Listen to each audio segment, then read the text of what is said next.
May pagkataon na pinapatawag ako, pinapareport ako kay President Rodrigo Duterte at the time. Nag-report ako direct sa kanya.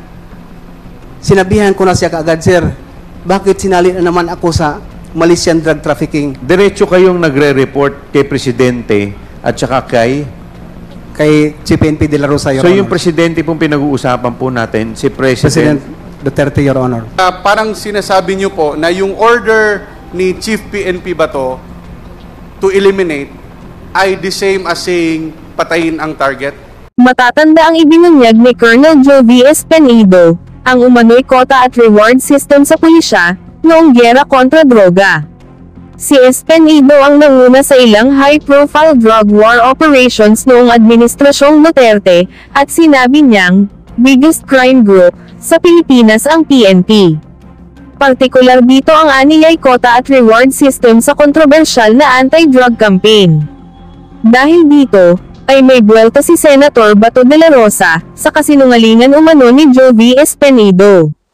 Nagulat po tayo and at the same time nalulungkot po tayo na marinig sa isang miyembro po ng PNP na sasabihin na isang biggest crime group po ang PNP dahil lagyan po natin ng konteksto. Ang isang organized crime group ay binuo para sa isang purpose lamang. Ito ay to commit crimes. So malayong-malayo ito sa realidad na kung bakit itinatag ang PNP mula sa Philippine Constabulary at Philippine PCINP. So hindi natin alam kung saan nanggagaling yung sinasabi nitong police officer na ito. Nonetheless, it created it casted doubt at shadow doon sa integridad ng buong PNP. We're not talking about one single PNP officer but buong organisasyon yung sinasabi niya kahapon. May mga binanggit siyang mga pangalan, specific names, at hahayaan ko yung mga active at mga former police officers na mga binanggit niya para magsalita at ipagtanggol ang kanilang sarili at sagutin yung mga specific allegations na sinasabi ng officer na ito. Nonetheless, sabi ko nga kanina, nalulungkot tayo dahil maraming pulis na seryoso at tatapat sa kanilang tungkulin, maraming nagbuwis ng buhay at nakakalungkot na yung buong organisasyon ang ika nga ay binigyan niya ng ganitong ika nga label.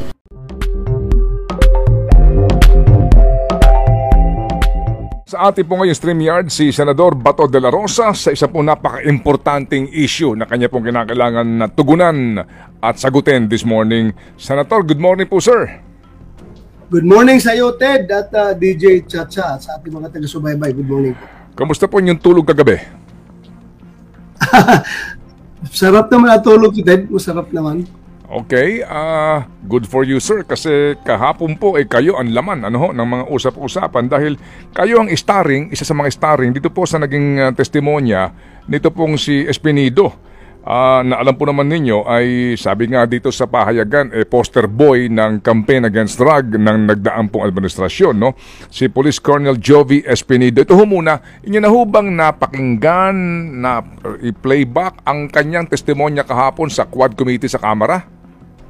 Hindi lahat, Ted, hindi lahat, pero merong pinasa sa akin ng mga video, pinakinggan ko. Okay. Kayo daw po ang protektor ng mga Espinosa.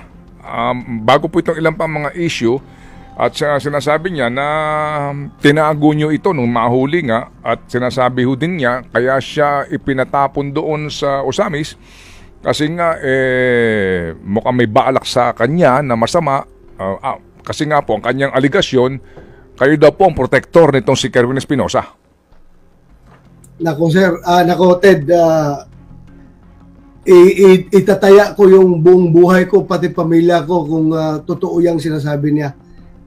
Paano ako maging protector na ako nga ang nagpapa-implement ng war on drugs, ako nga ang CPNP, ako ang maging protector. Paano niya masasabi yan? Anong rason? Bakit niya sabihin na protector ako? Ang very clear, Ted, kung ikasama ng loob niya, ganito yun unang-una, kaya ko siya ginawang chief of police sa Albuera dahil nung nanalo si Pangulong Duterte, hindi pa siya nakaupo as president, meron pumunta doon ng mga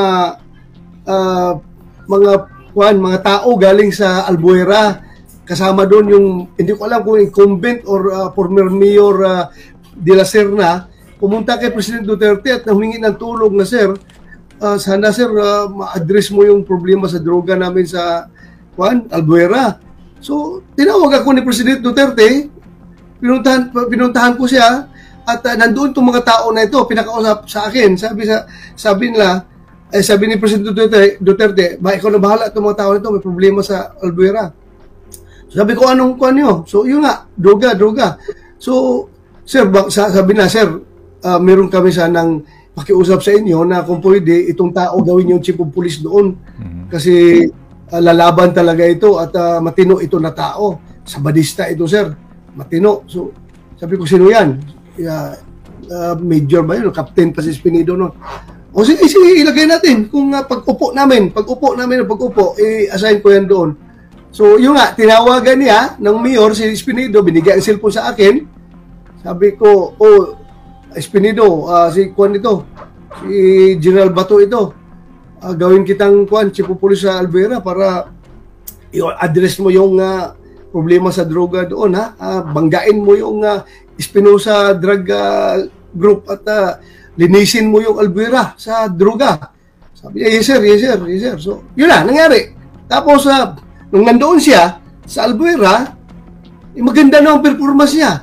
Dahil sa kanya, lumaya si Kerwin Espinosa, nagtago sa abroad, at yung ama ay pumunta sa akin sa krami, nag-surrender.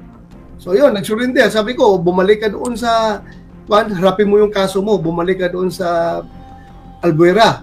Ngayon, Espinido, ganamit naming intelligence na monitor na doon may mga OFW na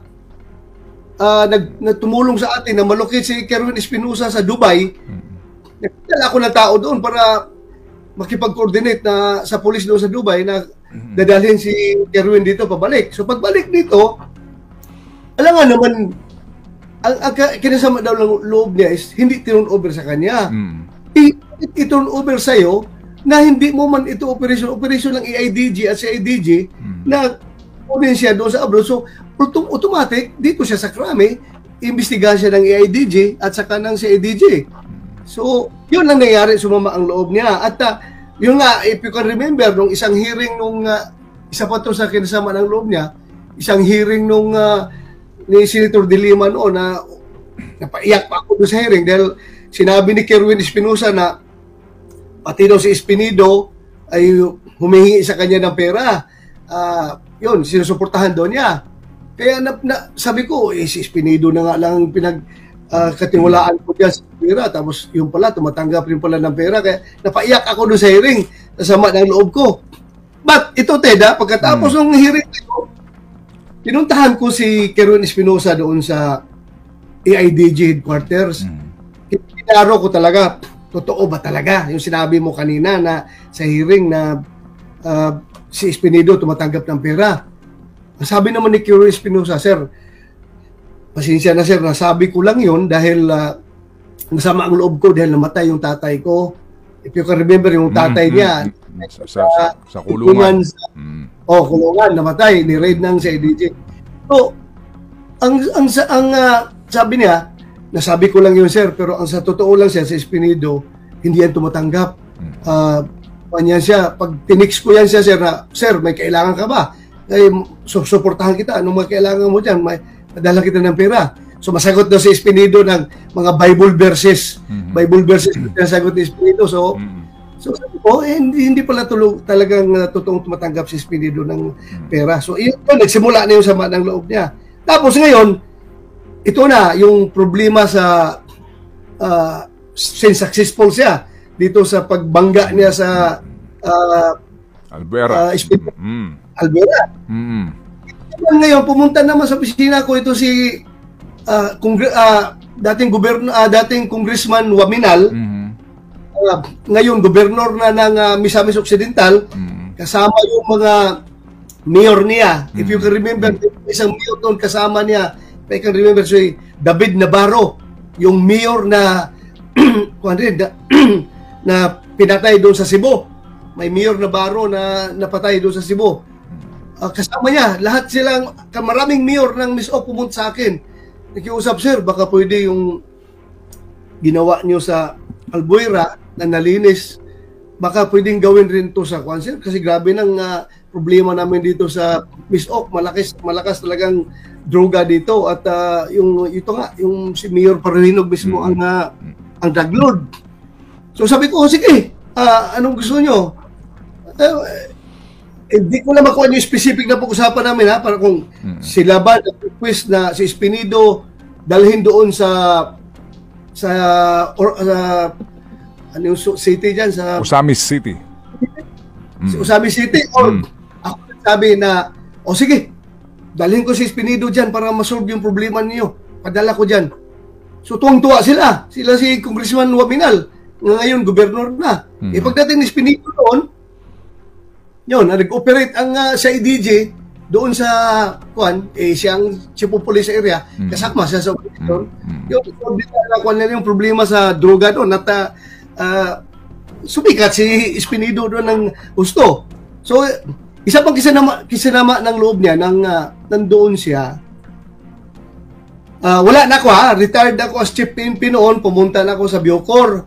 Tapos nung nasa Biocor na ako, nagreklamo yan siya na bakit daw siya i-relieve sa Osamis doon sa city. After sa ginawa niya accomplishment, bakit siya tanggalin?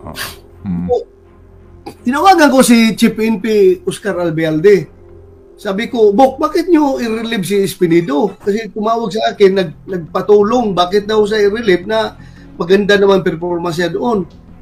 Sabi ni Albialde sa akin, Bok, may clearance ito kay Secretary Anyo dahil may letter yung mga signed by merong yung isang suna 28 yung nasuna ni President Duterte.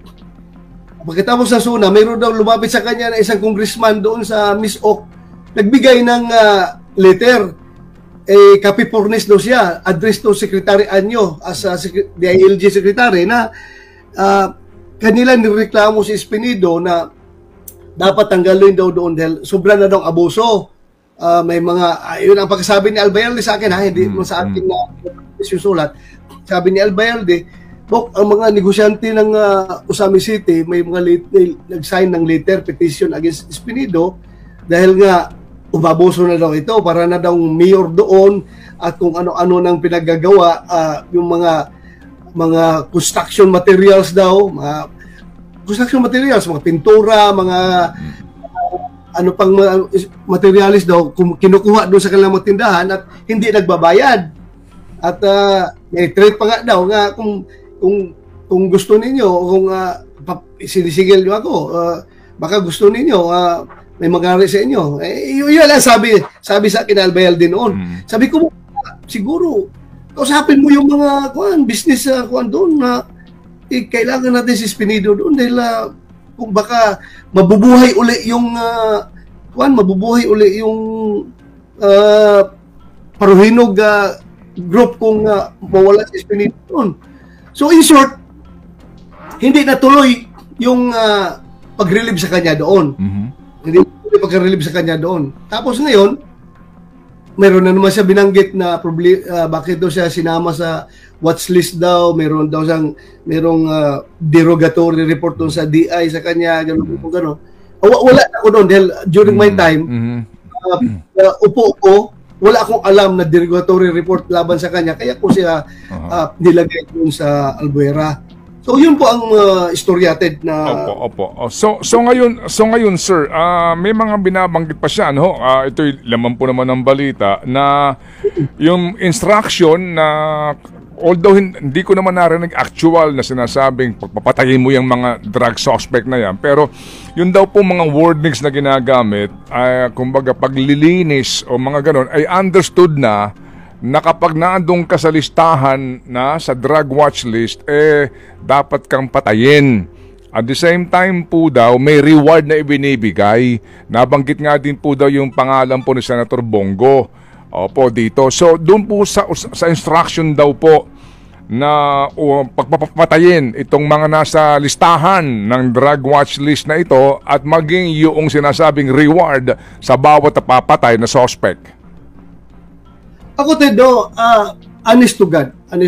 Kung si Espinedo ay ginagamit niya yung Biblia sa lahat ng kanyang mga sinasabi, ako naman, hindi ako gumagamit ng Biblia.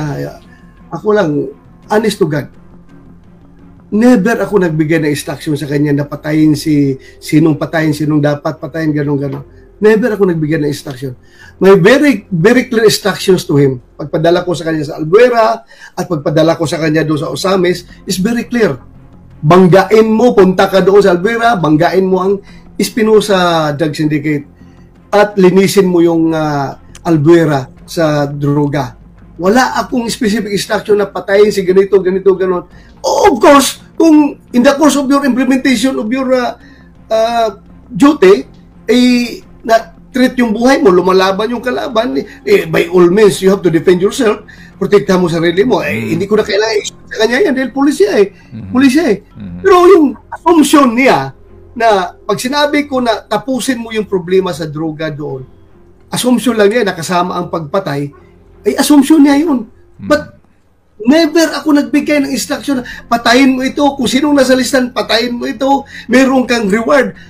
Cross my heart. Never ako nakapagbigay ng reward kung sino man yung reward na ano yung reward na sinasabi niya.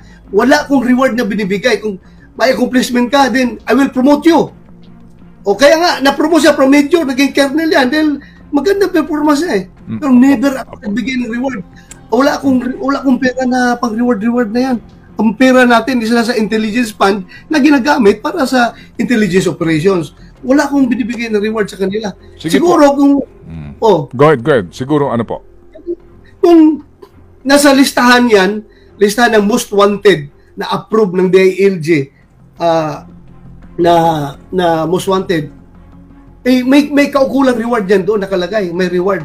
Pero yung reward na makapatay ka, re-rewardan kita. Ted, kung siya, Biblia, ang sinasabi niya, ako, buhay ko, tinataya ko. Wala akong binigyan ng reward na makapatay ka ng daglod. Bibigyan kita ng reward. Trabaho, pulis kayo, linisin ninyo ang area of responsibility niyo dahil trabaho yan, druga. Opo. Senator, kayo ba pwedeng mapakiusapan? After all, ito ho, binabanggit naman ng mga miyembro po ng Quad Committee na ito, mga chairman dito, na to confront Espinedo dito sa kanilang ginagawang hearing para po at least magkaharapan kayo at masabi mo ang mga sinasabi mo ngayon sa kanya. Well, it doesn't need a Quadcom to clear myself. Sabihin ko sa'yo. It doesn't need a Quadcom to clear myself. I am very consistent. Sabi ko nga, hindi ako mag-attend sa kanilang hearing. Hindi ako mag-attend sa kanilang hearing. Whatever the reasons behind, alam niyo yan.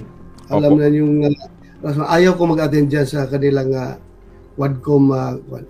Pasensya na kayo, kayo mga kaibigan ko, kayo mga congressman. Kaibigan ko lahat dyan. Si Ace Barbers, yung apat na kuwan yan, malaking respeto ko sa kanila. Pero pasensya na. I don't want to become the president in violating the interparliamentary courtesy. Sana maintindihan ninyo. Opo. Senator, ito ho ay sinumpa ang salaysay ni Colonel Espinedo, and ito po ang kanya ngayong itong pinagbabasihan din ng mga kongresista sa kanilang pagtatanong. Sinumpa ang salaysay po ito. Anong balak niyo hong gawin ngayon? Dito po sa kanyang mga ipinahayag na ito under oath.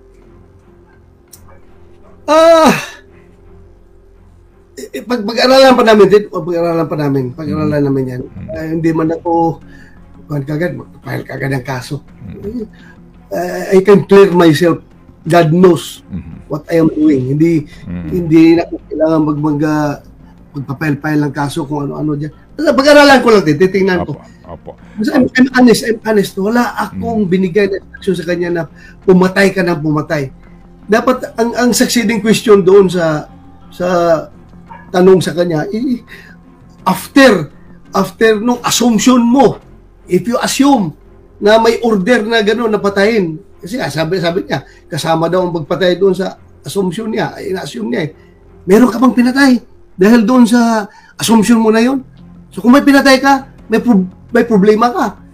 Pulis ka, tapos papatay ka ng tao in cold blood, ay may problema ka kung ganun ka na pulis.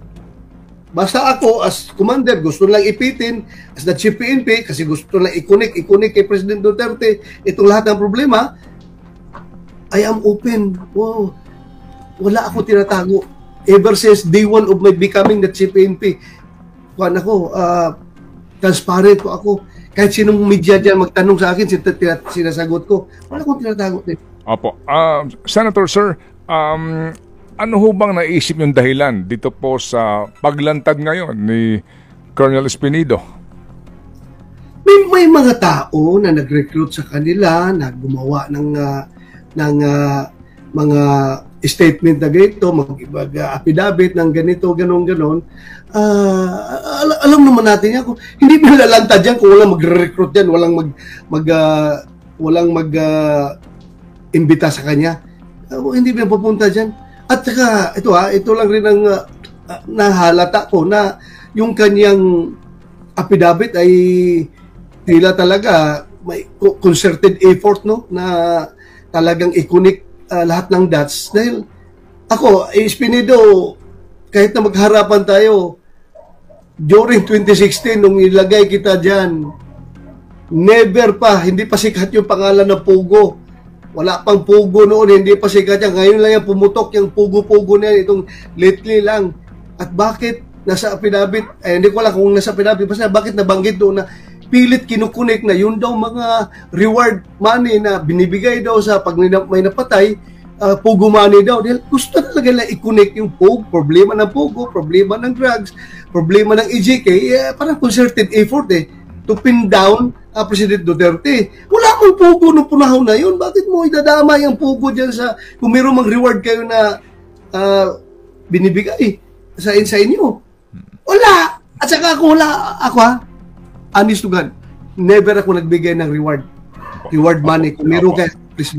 Senator, nabanggit niyo dati na magpapatawag kayo, di po ba, ng inyong sariling investigasyon dito po sa mga isyong ito? At pati ho yung mga humarap doon, pati yung mga convict na naandun nga at pinapatestigo laban sa dating Pangulo ay patatawag nyo. Ano po nangyari sa inyong plano na yon? Wala yung aking resolution, hindi pa ni-refer sa committee ko, nasa committee on rules. Hintayin na-refer sa akin. Pag na-refer sa akin yun, then I will do my own investigation because the people deserves to know the truth, Ted. Kailangan malaman ng tao ang katotohanan. Yun lang ang habol ko naman. The people deserves to know the truth. Ito kay Espinido, kung isasama ko ito doon sa investigation na gagawin ko, para bang nakakahiya na sa taong bayan na parang sabihin na lang na gagamitin ko yung official na committee ko para to defend myself. Although gusto ko malaman ang katotohanan, Ted, ilabas natin yung katotohanan through that hearing na gagawin ko na wala sabihin lang, ginamit mo lang yan pang depensa sa sarili mo. Nakakahiya, mahiya ako. Pero push to the wall, kailangan talaga malaman ng taong bayan kung ano ang totoong nangyayari. I will invite him sa hearing. Senator, ano po ang inyong kaisipan ngayon pa lang, kung mamarapatin nyo, na ang posibilidad na baka kunin pong testigo sa ICC case itong si Espinido laban sa inyo? Yun naman talaga ang game plan dyan. Yun naman talagang game plan dyan. Yun naman talagang game plan na yung malalabas na hearing dyan sa hearing na yan ay magagamit nila sa ICC. Pasensya na sa mga chairman ng committee. I see the design. Iniisip ko lang. Kasi from the very start, nakita ko na itong si General Karamat ay nire-recruit nila ni Speaker Martin Romualdez na mag-testify laban sa amin President Duterte sa ICC. Umayaw ito si Karamat. Inopera pa ito na gawin siyang Chief PNP kung bumaligtad siya. Hindi nga siya bumaligtad. Ngayon tinanggal pa siya as ADG director Dahil nga hindi siya nag-cooperate doon sa gusto mangyari nung pinakiusap sa kanya nila ni Speaker Romualdez, ni Trillanes at ni Saldico, Congressman Saldico at si General De Leon. Hindi siya bumaligtad, tinanggal pa siya sa EDG. So, nakikita ko na yung takbo nito. Pasensya na sa mga chairman ng Quad Committee. Alam ko, gusto nyo ang objective nyo dyan is to establish something, to establish kung anong gusto nyo ma-establish. Pero nakikita ko na yung grand design na sino namang sa likuran nitong 4 na Quad Committee, kundi yung Speaker of the House. So, pwedeng gamitin nila yan. Yung lumabas dyan ngayon ng Quad Committee, gagamitin doon sa ICC, which nirespeto ko. Sige, gawin nyo yan, gawin nyo. Opo, sige po. Senator, thank you so much for your time this morning. A few seconds lang po, kung sakasakali, ano po ang inyong mensahe kung nakikinig man ngayon o chance po na mapakinggan niya itong mensaheng ito kay sa inyo pong actually protege niyo po ito panahon po ninyo. Sabi nga niyo, sumikat ito nung panahon po ninyo sa ngayon po Police Colonel Jovi Espinido. Gusto ko lang sabihin kay Espinido, Espinido, kung ma-respeto ka pa rin sa akin, sana I am giving you the warning.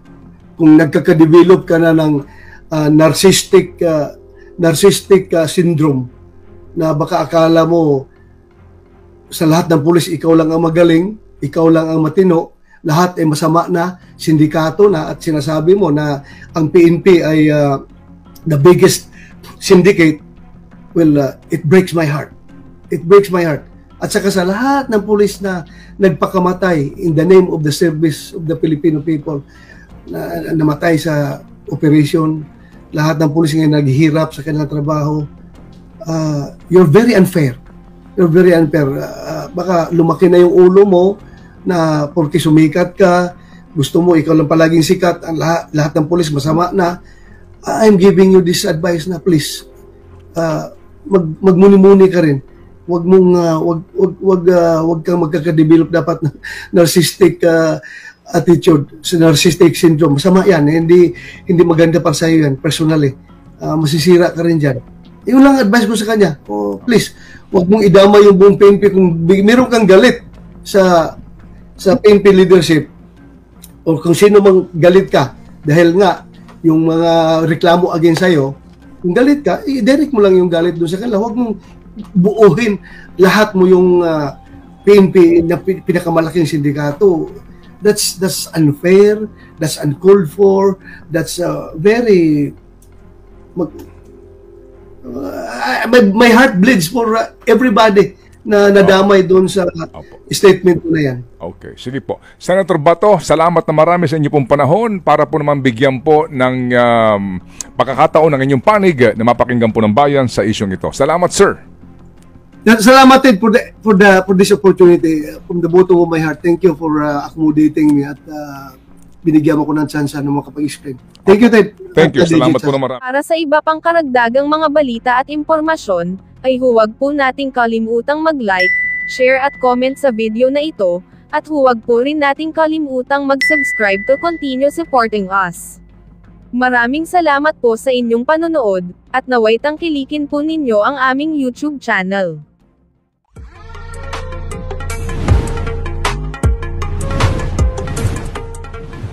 At sa ating mga taga-subaybay, magandang umaga po. Okay. Senator Bato, maraming salamat po sa pagtanggap nyo sa aming imbitasyon dahil isa po sa mga pinakamainit po na mga issue na kinakaharap po ng bayan ay yun pong testimonya ni Lieutenant Colonel. Aktibo po siya, no? Active in service pa, due to retire in 3 months. Floating. Oo, at floating status po sa PNP.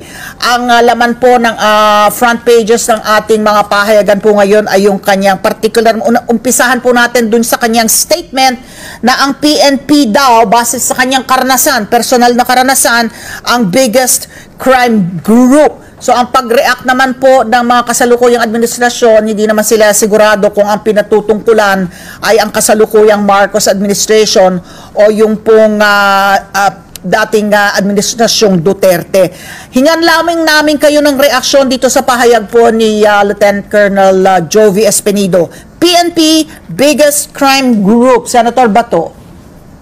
Whether or not, Ali, whether or not it is a PNP of the time of President Duterte or the PNP of the present administration President Marcos, still the PNP yung kanyang tinitira. So, hindi mo maiwasan na masasaktan yung mga kapulisan natin dahil sa kanyang napaka-unfair, napaka-sweeping, napaka-uncalled for na akusasyon. Ibig ba niya sabihin na yung sweldo niya galing sa PNP na pinapakain niya sa kanyang mga anak, yun ay pera na nanggagaling sa sindikato? Hindi naman siguro. So kumbaga napakabastos. Napakabastos na pronouncement yun. Hindi yan tatanggapin ng mga kapulisan sitting down dahil hindi naman sindikato ang kapulisan. Kung galit siya sa ibang mga tao, ibang mga pulis, bakit niya lahatin yung kapulisan na sabihin niya pinakamalaking sindikato? Okay. Hindi ko matanggap-tanggap yung statement niya na in behalf of the matitinong pulis, hindi ko matanggap-tanggap yung statement na yan. Okay, Senator Bato, ikwento niyo po, no? Kasi si Lieutenant Colonel Jovi Espinido was labeled as the poster boy. And kayo mismo, no, kayo po ay inassign niyo po siya nga, di ba, nagpunta nga siya mula from Albuera, Leyte, tapos pumunta nga po siya sa, saan ba siya nagpunta next? Kasi nga para i-eradicate, no, yung mga Paruhinog. So ikwento nyo yung kanyang background pa. Kasi at that time, you were also, I would assume, you believed in his capability to eradicate drugs. Kasi pinadala mo siya kung saan talamak ang droga. Pakikwento lang po yung background ni Lieutenant Colonel Jovi Espinido. Sige, magsimula tayo. Bakit siya inassign ko, ha? Ganito yung nangyari niyan. Nung nanalo na si President Duterte, nanalo siya bilang presidente, hindi pa siya nakaupo, hindi pa siya nakaupo sa Malacanang, pero panalo na siya. May mga taga Albuera, Leyte, na pumunta doon sa Davao, kasama yung incumbent ba yun, o former mayor na Mayor de la Peña, at nakiusap kay President Duterte na, Sir, talamak ang droga sa Albuera, Leyte, ang drug lord yan na naghari-harian, yung si Mayor Espinosa, ang dami na pinatay, takot na kami, sir. Ang karamihan sa amin ngayon dito, sir, ay lumayas na doon sa Albuera, dito na nakatira sa Davao dahil safe ang Davao sa droga. Dito na kami nakatira ngayon. Baka ngayon, sir, na panalo ka na, baka pwede mo kami tulungan. So, tinawagan ako ni Pangulong Duterte, sabi niya, Bato, sa kasulin nito mga tao na ito, kausapin mo at tatulungan natin. So, kinausap ko sila. Nung kausap kami, sabi ng yung Mayor de la Peña, nagsabi sa akin na, Sir, meron kami request sa'yo, baka pwedeng para malinis ang droga doon. Kilala na ba na opisyal ito, sir, matino ito, sir, at palaban. Baka pwede mo itong gawin chief of police doon. Sabi ko, sige. Sino yan? Yun nga, si Captain Espinido po ito, Major Espinido. So, sabi ko, sige, kinontak niya ni Mayor sa cellphone, tapos binigay sa akin ng cellphone, kinausap ko, sabi ko, Espinido, si General Bato, itatalaga kita doon na chief of police ng Albuera, Leyte, ha? So, yun. In short, pumunta siya doon. Ang instruction ko sa kanya is very clear. Padala kita doon para linisin mo yung droga sa Albuera, banggain mo yung sindikato ng crime syndicate ni Mayor Espinosa. So, pumunta siya doon. So, maganda na ang performance niya dahil sa ginawa niya doon, lumayas yung drug lord na si Kerwin Espinosa, yung anak, nag-abroad. Tapos yung father naman, pumunta sa akin sa Krami, sumurinder. Sumurinder sa Krami. In fact, naawa nga ako dahil naghinginig, pumunta sa akin, nag-surrender kasama yung buong pamilya niya, asawa at mga anak. So, sabi ko, wag mo na kayong umuwi kay dito na kayo. Pinatulog ko nga doon sa White House sa kwarto ng aking anak. Kaya yung anak ko umuwi sa Davao So pinatulog ko doon sa kwarto sa aking anak. Tapos sabi ko, sige, bumalik kayo doon sa Albuera at harapin niyo yung kaso niyo. So, in short, umuwi sa Albuera. Oh. Umuwi sa Albuera. Pag uwi doon, magandang nangyari doon, magandang nangyari. Ngayon, nung pumunta may mga congressman, yung congressman Waminal ng Misamis Occidental, ngayon gobernador na, pumunta sa akin sa opisina. Nakailang bisis siyang punta kasama mga mayor. Marami sila mga mayor kasama niya. Nakiusap sa akin, sir, baka yung ginawa ninyo sa Albuera Leyte, sir, na-solve yung problema sa droga, baka pwede nyo gawin sa amin sa Misamis Occidental. Grabe yung Usami City, sir, yung drug lord doon mismo na napakasiga ay mayor mismo ng Usami City. So sabi ko, hindi ko lang ma-recall kung sila ang nag-request kay Espinido na dalhin doon. Ako ang nag-offer kay Espinido, hindi ko na maalala yung details. Basta in short, pinadala ko si Espinido doon. Ngayon, sabi ni Espinido yun, na inoperitan nila, at ang siya DJ yun, na namatay si Mayor Parolino. Oo. Ngayon, sabi niya, masama daw ang loob niya na bakit daw from Albuera, sinabihan ko daw siya na, padala kita sa kwan ha, sa doon ka sa Usami City, tingnan natin ang tapang mo. Pinapalabas niya na galit daw ako sa kanya. Kung galit ako sa kanya, bakit ko siya bibigyan ng sensitive na assignment? Bakit ko siya dadalhin doon na marami mga opisya sa PNP na mas magaling pa sa kanya? Pero naniwala ko sa kanya, kaya pinadala ko siya doon dahil request nga ng mga ni Congressman Waminal at saka mga kasamahan niya ni Mayor doon. So, pinadala ko doon. At in fact, kung sabihin niya, nagalit ako, gusto ko siya ipapatay, kaya pinadala ko siya doon.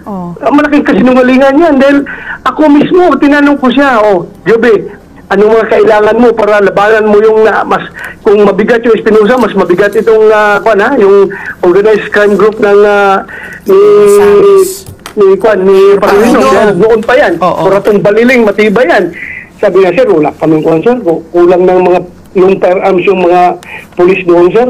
Yung mga tao ko na dala-dala ko, sir, walang yung firearms. Baka, anong kuhan, sir? Wala problema. Tinawagan ko yung logistics ng krami. Sabi ko, bigyan si Espinito ng mga BBR Malite, bigyan niya ng mga long firearms. So, binigyan. Pinadala ko doon. So, pagdating doon, okay na, wala na siya. Pangalawa ang unang kinasama ng loob niya, dahil during the hearing sa Senate hearing, nagsalita si Kerwin Espinosa na si Espinido daw ay tumatanggap ng pera galing sa kanya. If you can remember, napaiyak pa nga ako sa hearing ni Dilima dahil yung sama ng loob ko, sabi ko nga, wala na pala ako mapagkatiwalaan sa PNP. Ultimo si Espinido na pinagkatiwalaan ko. Alam ko matino ito ang tao. Tumatanggap pala ito na pera galing sa...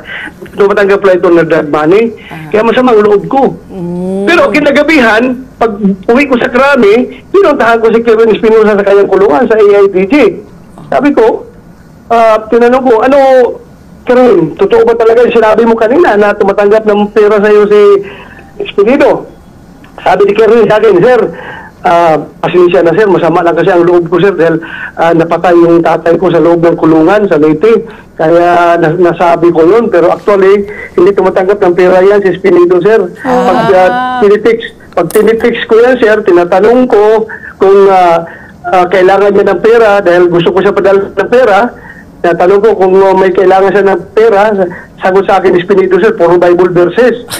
So, na-restore yung tiwala ko kay Espinido, wala akong problema sa kanya. Okay, matino na tao ito. Binantaan siya, di ba? Yun ang sabi niya, Senator, binantaan siya para pirmahan yung affidavit. Kasi ito si Kerwin, binawi niya, i-recanted yung mga testimonya niya laban kay Espinido, recant din niya yung testimonya niya laban kay Laila de Lima. So ito sinasabi niya about Espinido, yung mga allegations niya, Patpi, binantaan daw siya at pinilit na pirmahan yung affidavit laban kay Espenido? I don't know. I don't know dahil wala naman. Na-dismiss yung kaso after wala na si Duterte, di ba? Oo. So patuloy niyo po. Na-dismiss yung kaso ni So pagkatapos po, Kerwin. Senator Bato, pagkatapos ng paghinog, paano dumating dun sa punto, I'm sure kinasasama ng loob niya, nagpapabilang siya. Siya ito yung pinagkatiwalaan na maging crusader against illegal drugs. Siya nga ang poster boy. All of a sudden, bahagi na siya nung narco-list ni Pangulong Duterte. Paano pong umabot sa ganon, Senator Bato? Yun nga, hindi ko na alam yung pagdating sa punto na yan dahil lumabas yung issue na yan nung ako'y retired na as PNP, nandoon ako sa Bucor, lumabas yung issue na yan. So, alam mo, yung krami naman, yung source ng informasyon na yan, yung PRRD drug watch list, drug list, yan naman ay nanggagaling sa PNP, nanggagaling sa Intelligence Service of the Philippines, of the Armed Forces of the Philippines, nanggagaling sa NICA, National Intelligence Coordinating Agency, at nanggagaling sa PDEA. Apat na ahensya nag-collaborate, nag-validate ng listahan na yan. So kung lumabas ang pangalan niya, kailangan na talaga dapat na i-clear yung pangalan niya kung ano talaga, what's the background. Kaya inimbestigahan siya ng PNP. Pero yun, sumama ang loob niya doon. At isa pang kinasama ng loob niya, yung tatanggalin siya sa Osamis. Dahil tumawag sa akin, nagpatulong, bakit siya tatanggalin? So tinawagan ko si General Albayalde, yung pumalit sa akin, sabi ko, Bok, bakit mo tatanggalin si Espenido sa Osamis na napakaganda namang performance niya? At baka babangon yung grupo ni Paruhino kung tanggalin na doon. Sabi niya, Bok, pasensya ka na kung ano ito, may clearance na ito kay General Anyo sa isa LG kasi copy furnace lang ako nitong letter na ito, address to General Anyo, Secretary Anyo, na pinirmahan ng mga negosyante sa Osamis City, mga Chinese, Filipino-Chinese na mga negosyante, pinipetition na pinipetition nila si Espenido na tanggalin doon dahil grabe ng abuso. Magkumukuha na daw ng mga, ako dito Albayalde sa nakalagay sa letter, kumukuha na daw ng mga construction material sa kanilang mga tindahan at hindi nagbabayad. At kapag sinisingil na, ay nagagalit daw. Bakit niyo ako sinisingil? Gusto niyo may mangyari sa inyo. So yun na nakasaad sa letter, kaya eleksyon na ni Albayalde. Pero sabi ko, Bok, baka pwedeng puntahan mo yung, kausapin mo yung mga business community ng Osamis na pagbigyan lang muna tayo, huwag muna kagad at tanggalin si Espenido. Dahil sayang mabalik na naman yung problema diyan, yung makatayo, yung makarebound yung Paruhino crime group. So in short, hindi siya na-relieve. So, yun na nga. Ang maganda naman yung sitwasyon niya. Maganda naman. Ewan ko bakit siya bumaliktad. At ngayon kung ano-ano na pinagsasabi. Well, lalong-lalo na yung sinabi niya na sindikato ang buong kapulisan. Pero, hindi ko matanggap-tanggap yan. I cannot take that sitting down. Understandable, ma'am. Pero Senator Bato, yung isa rin pong kailangan yung bigyan ng linaw is yung sinasabi po niya may reward money, may quota system, may reward money po. At sabi nga niya, nanggaling pa nga daw po yung reward money po sa Pogo or sa mga wedding. Kumbaga, sa underground economy, no? Was there really a incentive? Was there really a reward system or quota system po? Reward and quota Yung sa pag-ano ninyo, habang nung kayo po ay PNP. Opo, sige po. Ako, cross my heart, hope to die. Hindi ako gumagamit ng Bible verses, kasi baka masunog tayo at gamit tayo ng Biblia tapos magsinungaling tayo. Ako, cross my heart, hope to die. I never give a monetary reward sa kanilang mga ginagawa kung meron man silang na-accomplish. And hindi ako nagbibigay ng quota. Hindi ako nagre-require ng quota. Meron lang akong Directorate for Operations, nagmonitor sa kanilang performance, na kung mahina ang performance, tanggalin yan. Kung patulog-tulog sa kanilang area of responsibility, tanggalin yan dahil talamak ang duga sa lugar nila, walang ginagawa yung mga commander dyan. So, wala akong binibigay na pera. At ito, halata masyado talaga na yung investigasyon, yung gumagawa ng kanyang affidavit, ay mayroon talagang grand scheme. Kasi gusto nila na yung Pogo, yung problema sa Pogo, yung alleged extrajudicial killing, yung war on drugs, lahat ito ay ikukunik kay President Duterte para magamit sa ICC. So, halata masyado na bakit may term na napugo si Espinido na wala mang pugo nung panahon ng 2016 pag-upo ko sa kanya. Bakit may pugo na hindi ba masikat ang pangalan na pugo noon? Ngayon lang lately sumikat ang pugo nung maraming problema. Ako nga mismo, hindi ko maalala kung may pamilyar na sa akin yung term ng pugo 2016. Wala pa yan eh. So nahalata tuloy na merong itong nag-orchestrate sa kanya mga affidavit para going towards something. Halata man. Ito. Sinong nasa likuran ng 4 na quad committee na yan? Yung mga chairman yan, wala akong problema. Alam ko, they're just doing their job. Nirespeto ko yan kanilang trabaho dahil nag-imbestiga lang talaga sila. Pero sa likod nila, sino? Yun, di ba, Speaker of the House, si Congressman Martin Romualdez. O ngayon, sino ngayon ang nag-recruit na mga pulis na babaligtad laban sa amin ni Pangulong Duterte para gamitin yung affidavit na sa ICC? Si Speaker Romualdez din, kasama yung House of Appropriations Committee na si Saldico, si Trillanes, kasama nila, at saka si General Nika Director General De Leon. Yun na, kinubi sila sa Karamat na gawing si PNP basta provided bumaligtad. Hindi nga bumaligtad si Karamat eh. Ako, mabigat yung mga aligasyon nyo, ha, Senator Bato. So, pinasisinungalingan nyo na may reward and quota system. Kahapon, narinig din namin sa mga balita na sinasabi ninyo na hindi nyo inutusan si Jovi Espinido na pumatay. No? Bakit? Sinabi ko ba na pumatay sila? So, yung nyo, by all means necessary, eliminate itong illegal drugs.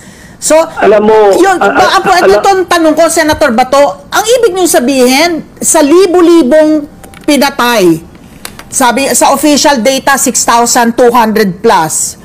Sa record po ng human rights groups, maaring umabot po ng 30,000 po ang pinatay dito po sa madugong laban sa illegal na droga. Parang mahirap po paniwalaan na parang miscommunication lamang na hindi na iintindihan ng PNP ng mga pulis po noon na huwag kayong papatay. Kasama na po dyan yung mga vigilante killings, ano po? Klaro naman, Ali, no? Klaro naman, Ali. Si Espinido mismo hindi niya masabi na inutusan ko siyang pumatay. Wala ko instruction sa kanya pumatay. Ang instruction ko sa kanya, banggain yung mga sindikato, linisin ang iyong wardiya sa droga. Ay ngayon, kung pagkaintindi niya, nasabi niya, kasama na dyan ang pagpatay, well, interpretation niya yan. May problema siya. Ano kasing pulis siya? Ang alam na pala niya, pumatay? Pag sinabi kong banggain mo, pumatay lang pala. Ang alam niya, may problema siya. Ano sa pagkapulis niya? Okay. So, sir, ang alam natin, banggain mo din, hulihin mo, operitan mo, kung pag lumaban at delikado buhay mo, lumaban ka. You have to defend yourself. So, Senator Bato, kayo po, no, you've already made many pronouncements na hindi po kayo talaga mag-a-attend po dun sa Quadcom Committee. Pero meron rin po kayong pahayag na kayo mismo, you're going to conduct your own investigation po sa Senado. Ito ba itutuloy ninyo? Ano bang plano ninyo? Do you think this will prosper po? Kasi, I remember, no, many months ago, nung nagkaroon po kayo ng committee rin po sa Senado na yung isang dating PIDEA agent po, no, dinawit po yung pangalan ni PBBM at saka ni Maricel Soriano, ay nagbunga talaga, no, it opened a can of worms and ang dami po nag-react po doon. Are you planning to duplicate this again? Alam mo, Alice, hindi ako makakilos hanggat hindi marirefer sa akin yung resolution na pinail ko. Wala ako magiging basis. Sa hanggang ngayon, nakatingga pa rin sa Committee on Rules yung aking resolution, hindi pa ni-refer sa akin. So once ma-refer sa akin yan, alam mo, you can accuse me of clearing myself kung gusto niyo sabihin. Basta ako, I just want the Filipino people to know the truth. Ako nga, nahihiya nga ako. Nakakahiya kung gagawin ko yan na mag-imbestiga ako para sabihin ng mga tao na, baka mamaya sabihin ng tao na, si Bato, ginagamit yung committee niya para i-clear yung sarili niya. Nakakahiya eh. Nahihiya ako, mahihiya pa rin ako, Ali, kahit pa paano. Nahihiya ako, pero push to the wall. push down to the wall, ay kailangan talaga malaman ng taong bayan kung ano ang katotohanan. Hindi Kaya nga, yung i-blind natin yung mga Pilipino. Oo, Senator, kaya naman po binibigyan namin kayo ng plataforma ngayong umaga para marinig din po ang panig po ninyo. Ano? Senator, ito pa yung isa kong tanong. Isa pang aligasyon po ni Lieutenant Colonel Jovi Espinido. Kayo daw ang nasa likod at tumatayo kayong protektor pa rin nitong si Kerwin Espinosa. Ang patong-patong ang kasong isinampa dito kay Kerwin Espinosa na talaga siya yung pangunahin po talagang drug lord sa Eastern Visayas. Yun po ang pagkakatukoy sa kanya noon. Ito ngayon, fast forward. Kayo ang nasa likod ng sunod-sunod na dismissal ng mga kaso po ni Kerwin Espinosa. Lately po, yung sa Leyte, nitong June 5, sa Leyte, dismissed yung kaso niya. Nauna po doon, 2020, sa Manila Regional Trial Court Branch 26, dalawang drug charges, dismissed. 2021, Makati RTC Branch 64, dismissed. 2023, dismissed din. No? Yung mga kaso niya na mga illegal na droga, illegal possession of firearms, ang pending na lamang yata sa kanya, sa Pasay, meron siyang money laundering na mga kaso. Pakisagot nga, na kayo daw ang nasa likod at sangkot dito sa sunod-sunod po ng na-dismissal po ng mga kaso ni Kerwin Espinosa. Senator. Paano ko magawa yan, Ali? Paano, aside sa hindi ko pwedeng gawin yan dahil mortal enemy ko yung droga. Never ako mag-ariglo ng kaso ng droga. Mamatay man ako. Isusumpa ko buhay ko, pati buhay na buong pamilya ko. Hindi ako nasa likuran yan. Paano ko magawa yan? Wala na nga sa power si President Duterte. Do you think kung tawagan ko yung mga judge dyan, nakausapin ko na ipakidismiss yung mga kaso na yan, pakinggan ako ng mga judge? Sino si Bato para pakinggan ng mga judge? Wala na si Duterte. Wala nang power ko. Kami na nga ngayon ginigipit okay. Tingnan nyo. Kaninong administrasyon na-dismiss yung mga kaso ni Kerwin Espinosa? Panahon ba ni Duterte? Panahon niya, di ba kanyang panahon na ni Bongbong Marcos? Okay. So, Senator, ang sinasabi niyo, mahina yung case build-up niya, no? So, yung ebidensya na nakalap niya, mahina para tumayo sa korte. Napakagaling na investigador ni Espinido, napakagaling naman na investigador, no? Kala mo kung sino siya magaling na investigador. Kung mahina yung ebidensya, dapat dinismiss niya noon pa. O bakit ngayon nawala si Duterte sa kapag dinismiss? So, Senator Bato, ito po ang aking tanong. Clearly, no, parang you're insinuating earlier na it's a demolition job, no? Kasi nga, sabi nyo, para gagamitin tong mga hearing para sa ICC. Kayo po, matatapos pong termino nyo bilang senadors next year. Pero may balak po ba kayong tumakbo muli? Do you think this is going to affect your campaign para po sa pagtakbo nyo bilang senador muli? Yes, tatakbo pa rin ako. Taong bayan ko sa taong bayan. Kung gusto pa na ako mag-senador, kung ayaw nila, di huwag. Wala akong problema. So, decidido po kayo magpatuloy? Kung matalo man ako. Pero, still, I am presenting myself. Dahil nakikita ko, kawawa naman yung Pilipinas no, kung, lahat na lang senador, baw ng baw sa Malacanang. Sige lang. Okay. Mukhang magandang development naman po yung kasi dun sa sinasabi pong napipintong warrant of arrest, no, para po sa inyo. Ang sinasabi talagang dadaan pa rin sa ating local courts. Dapat. Respetuhin nila ang jurisdiction natin at respetuhin nila ating soberanya. Okay. Senator Bato, maraming salamat po sa pagkakataon na makausap po kayong umaga at sa pagsagot po sa aming mga katanungan, Senator. Maraming salamat. Salamat, Ali. Salamat. Thank you very much po. Happy Friday po, Senator Bato. Maraming salamat po. Ali. Thank you. Thank you po.